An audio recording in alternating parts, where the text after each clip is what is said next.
Hare Krishna. Om Jnanatimirandasya Jnananjana Shalakaya Chakshurmilitam Yena Tasmai Shri Gurave Namaha. Hare Krishna. So the spiritual life is all about gradually attaching ourselves to God. So in this connection, our activity plays a prominent role.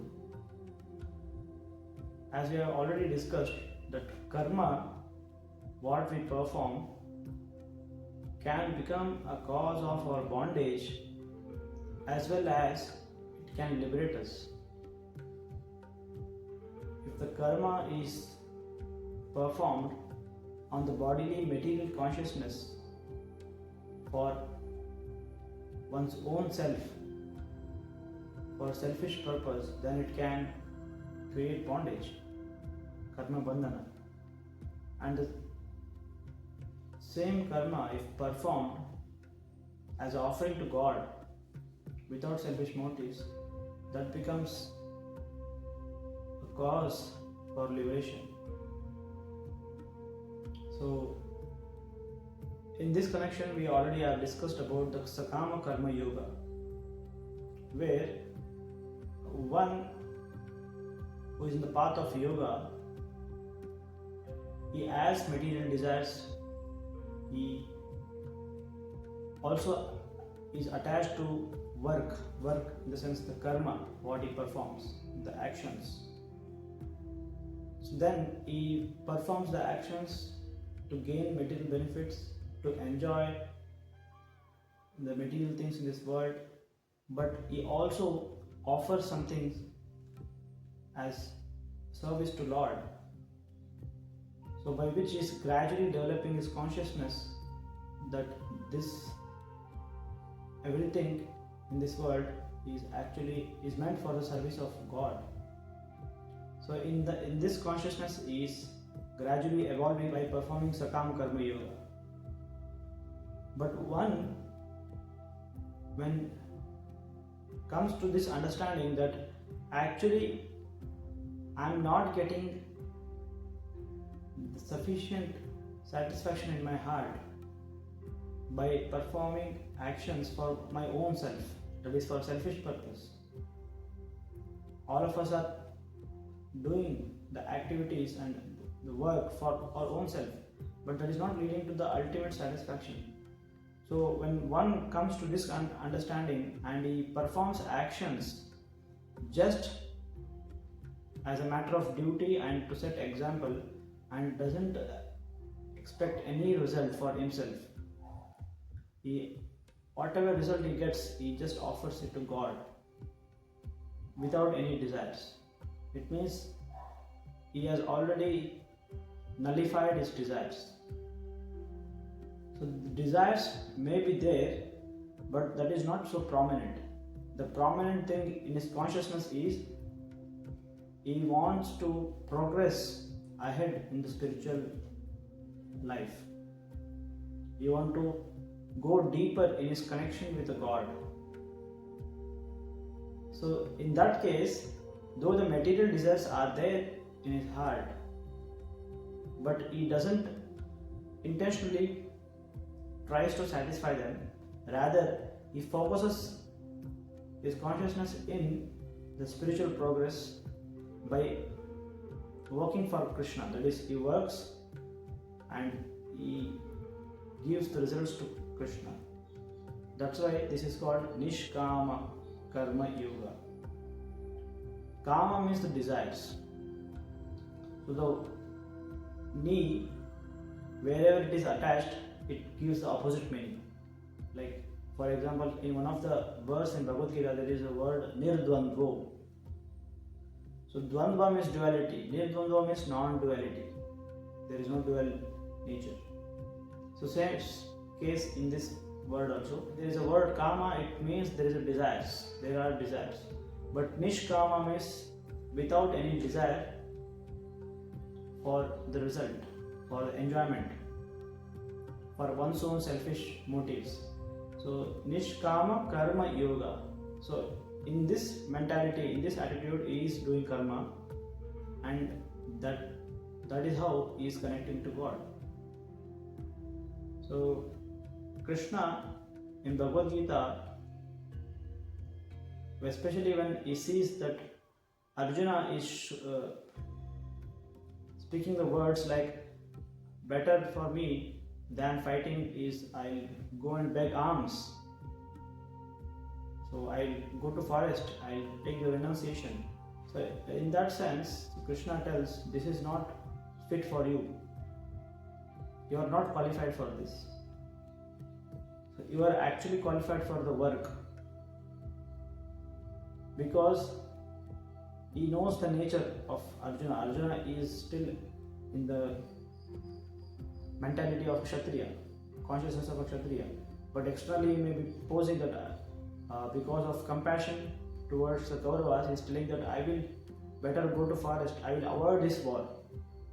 Let us avoid this war, because so much of mass killing is there. So Krishna tells, you cannot do this because you are fit for performing karma. Means you are not fit for renunciation now. So he tells, Karmanyevadhikaraste ma phaleshu kadachana ma karma phalaheturbhur ma te sangostu akarmani. So here Krishna is telling, Karmanye eva adhikaraste. Adhikara here means that you are suitable for doing this. Everybody has certain adhikara. Here adhikara is not the power or right. Here adhikara means what he is suitable for. His adhikara is to perform karma. His adhikara is not to renounce. So that's how Krishna tells,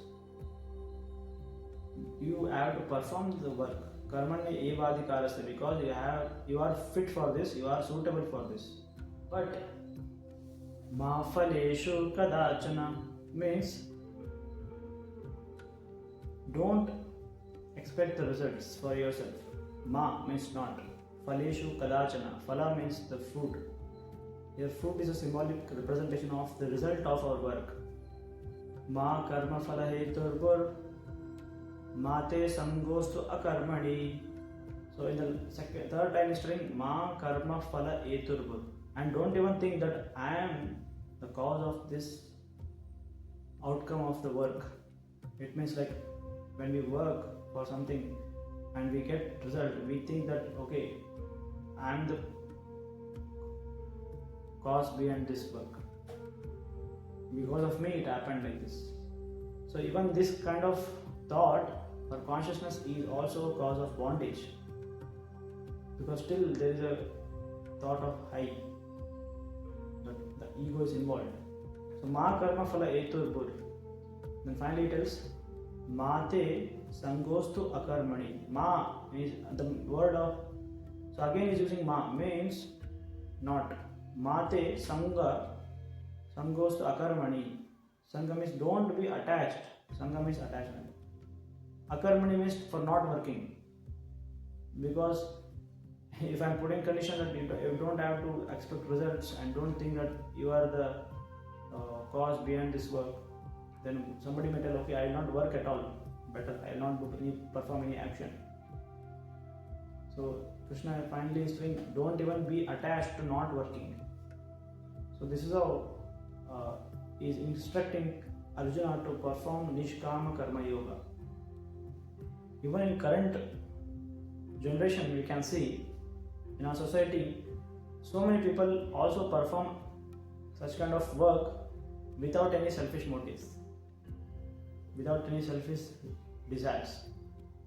Like some people put medical camps, free medical camps, just in a villages to help them treating their like health issues, diseases. So they don't expect any results for themselves. They are just working for the benefit of the people. So If somebody is doing like this can be called as Nishkama karma. But when that is done in the consciousness of devotion to God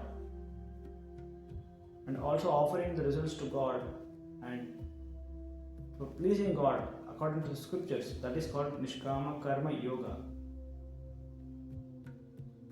If God is not the ultimate object of our service, then that cannot be called as yoga. It can only be called as Nishkama karma, and there is a result for that also.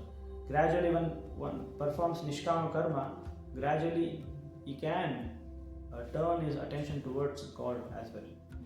He can come from Nishkama karma to Nishkama karma yoga also.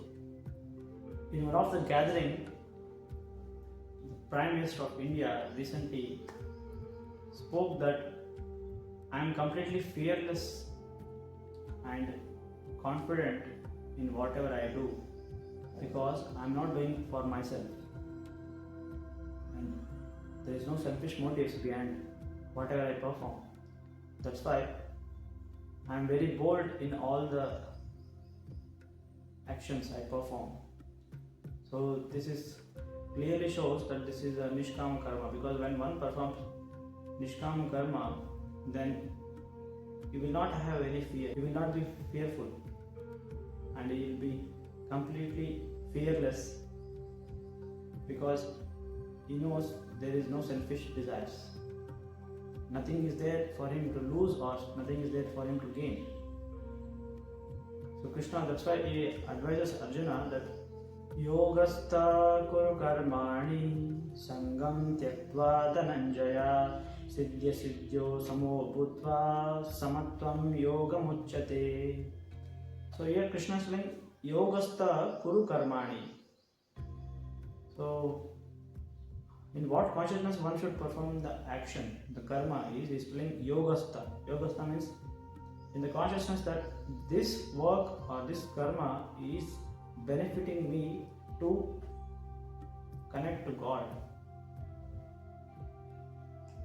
to offer my service to God.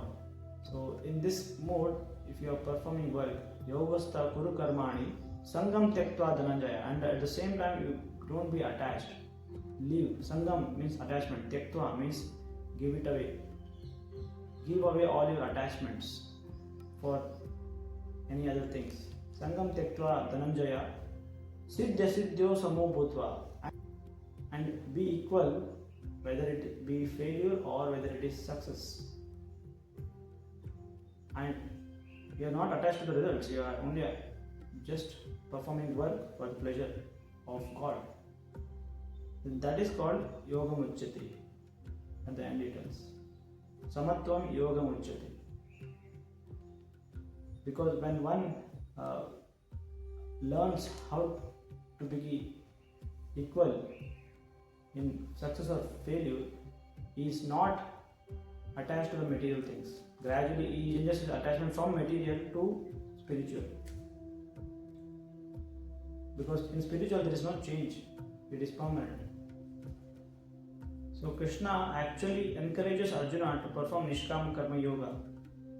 He speaks verses in 3rd chapter, almost after the 3rd chapter, he speaks on Nishkama Karma Yoga. And even in the end of the 2nd chapter of Bhagavad Gita, he speaks on Nishkama Karma Yoga. Because this is the very suitable path for Arjuna. Neither he can leave everything, neither he has complete desire for his own materialistic aspirations. He has an aspiration towards self-realization, and also he is not completely detached. So in that sense, Krishna is instructing Arjuna to perform work but offer it to me. So he tells Mahi sarvani karmani sannisyadhyatma chetasa rashir nirmamo bhutva yudhyasva vikata jvara. So here Krishna is clearly mentioning that all your activities you offer it to me. Mai sarvani karmani sanyasyadhyatma chetasa. And you should have in your consciousness like a renounced spirit. There are two things: renouncing externally and just having the consciousness of renunciation. Consciousness of renunciation is internally is like completely renunciate, is not attached to anything, but externally is performing activities like just a common person. Sannyasya chetasa nirashir nirmamo bhutva. Nirashir means he is not having any desire for the profit, and nirmamo bhutva. Nirmamo means and he is not even claiming the ownership of whatever he is performing the action. Yudhyasva vigata jara. Yudhyasva means you. In this mode, you perform the fight without lethargy. So, Amrit Krishna is encouraging Arjuna to fight. So, when one like this he performs gradually Nishkama karma yoga, he is performing actions but without any desire for personal motives, personal benefit. So, then his heart will be purified and his consciousness becomes suitable for further advancement.